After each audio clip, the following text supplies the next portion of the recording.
Hello, beautiful, amazing, fantastic world, and you, beautiful, beautiful individual.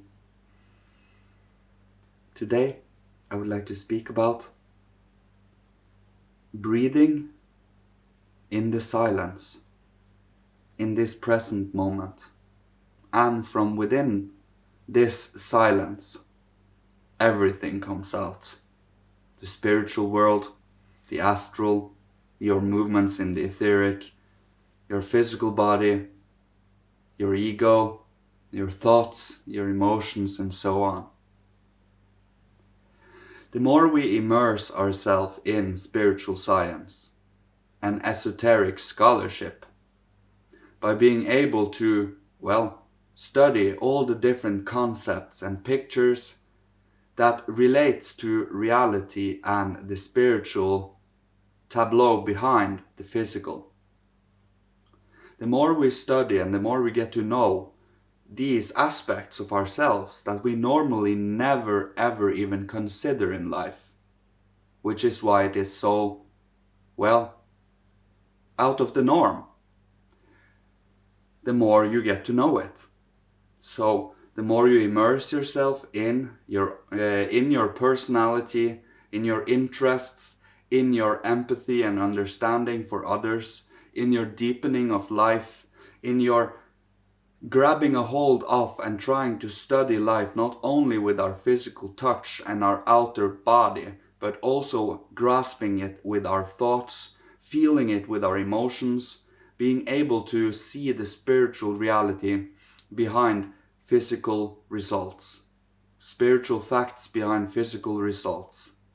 So when you see a flower bloom in the summer, you feel the sun, this etheric sun forces dragging out this plant from the earthly sphere, building it with a mineral body and also infusing it with a life body. It's kind of the astral body, of course, helps it build its shape, but the astral is not directly related to the plant. It is more like how we are related to the astral. The astral is our longings, passions, impulses, pleasures, pains, longings, sorrows, and so on. And you cannot see it necessarily except in our countenance, based on our moods, based on, there are many factors to play into this thing, but if you are observant and truly tap into the right not frequencies, the right lenses, seeing things from the right standpoint, feeling in, listening in, observing in, and so on. There are many ways to do this, but to be able to get to know these things requires study, requires meditation, requires to know oneself and how we operate from day to day, how many limitations we have, what we can and cannot do, what is our weaknesses, our strengths, and so on. Because we are not meant to be fish trying to climb a tree. We try to locate and to truly explore our strengths in life. Because if we are truly wondrous and long for to find these things, you will find it. They will be given over time when you are ready for it. We are never given temptations and struggles and strives beyond the capacity of our strength if we do this work properly, with morals and ethically, to be able to truly stand in our own being and handle life in all its aspects, and to handle any storm that gets thrown at you. Because there are many, many, many things that constantly is in movement.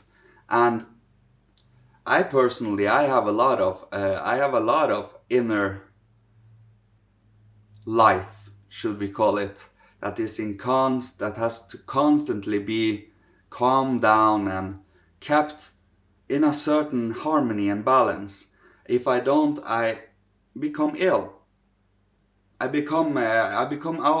impulses becomes too strong, and one starts to beginning to act out of one's own personality, because we are not any longer anchored within our body, in our being. when we are anchored within our being and are able to stand from within our own soul, our own thinking, our own feeling, and to truly listen to the silence and trusting oneself. When you trust yourself, if there are things that are not 100% trustworthy, they will come forth and we will do something about them. We will over time, develop new and stronger values and, integrity that might allow for an elegant, a sophisticated, and truly a loving, compassionate human being, as we aspire to be. Angelic in a sense, to be more divine in nature. And only by grabbing a hold of what is divine, observing it, studying it, getting to know it, feel it, we can ever truly become it. They are giving us something we don't yet have, so it requires us to be silent in the moment, silent within ourselves, silent within the present. And when we are, your whole soul speaks to you. And it really is very clear. And it is very clear, but it also is very mist. It is covered in mist at the same time. So it is all about finding those secrets within your own soul. Truly finding out who you are as a personality, as an ego, as longings, as karma, as a life force, and as a body.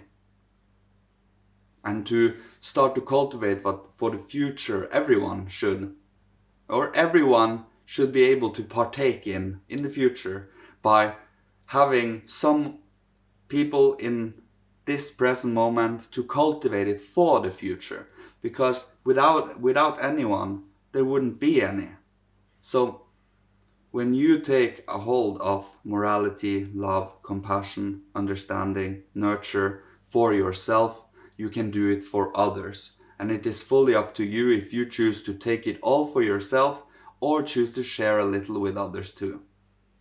That is the difference between being a narcissist and truly having respect and love for oneself and for others.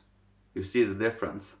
A narcissist cannot see beyond their own bubble and sphere, but having true compassion and empathy allows you to feel what another person feels in the moment, even if it is pain, even if it is sorrow, even if it is something that is of a more uncomfortable and heavy nature. You can still sit in it with them and come back to yourself when you are ready to come back to yourself. It is all about that strength of soul, strength of being in any situation. And that is what esoteric practices gives you over time. Anchoring, foundations. It's like building the world temple, the future world temple, and we put one brick at a time. And yes, there are beings that want to rip it down again, but once they have ripped down a brick, we put down a new brick stronger again. That is just how we do it.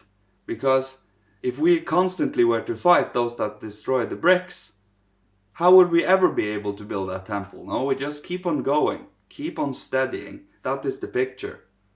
So that is what we do by ourselves, by choosing what is right, choosing what is human development.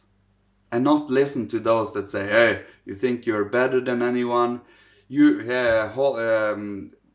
know your place, and you know these sayings, these people that don't want to go beyond their own comfort in the group they're in, taking their individuality, awakening their own inner impulses and morals, where their hearts, it says, tells them if something is right or something is wrong.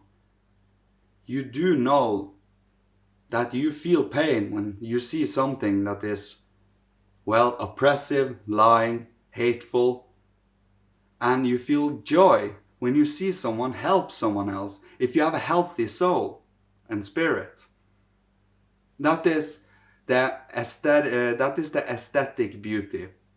The moral beauty is feeling The aesthetic beauty is actually seeing the beauty in good actions and ugliness in immoral actions. Moral beauty is when you feel pain when you see and when you see an immoral action, and you feel joy when you see a lovely action, right? So that is, you tune yourself in to have that twofold nature of, well, empathy and antipathy. But we are not meant to follow that as a ruler. We are meant to go above that again and see things from a higher standpoint, even more objectively, so that we can truly get to understand it instead of judging it and making it an answer then and there, because then we will not have the whole picture. So the more we study and are objective, even though it is painful, even though we have dislike and disdain for it, we should still get to understand it, so that in the future we have different ways to do things through, well, experimenting and trying, trial and error, and that is what we do to learn and grow. If we do not dare do that, if we do not have the courage to do so, we will stay where we are. And it is no shame in that either. The path is coming to you when you're ready for it, if you're not there already. And I'm pretty sure you already are there, since you're listening to my videos. And I will leave you with this today. Thank you so much, everyone. May Father, Holy Spirit, Christ bless you, protect you, guide you on your beautiful, unique, wonderful path to, well, becoming a human, divine being in the future. Love you all. Thank you so much. Goodbye.